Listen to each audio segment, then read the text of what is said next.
এই মেয়ে, এক ছোট লোকের বাচ্চা, খবরদার আমাকে ছোট লোকের বাচ্চা বলবেন না। আমার বাবা ছোট লোক নয়, আমি আপনার পুত্রবধূ। আমাকে শাসন করার আছে, কিন্তু আমার বাবা মাকে গাল দেওয়ার কোনো অধিকার আপনার নেই। ঠিক যতটুকু আপনি বলতে পারবেন ঠিক ততটুকুই আপনি বলবেন, তার বেশি নয়।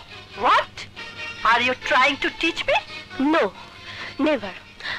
I don't want to teach you because you are my mother-in-law, and I think you know Newton's third law. In every action there is equal and opposite reaction. বিজ্ঞানী নিউটন বলেছেন প্রতিটি অ্যাকশনের সমান এবং বিপরীত রিঅ্যাকশন হয়। যে যা করবে তাই সে ফেরত পাবে। Actually, I will respect you and you must respect me. ও, সজীব তাহলে আগে থেকেই তোমার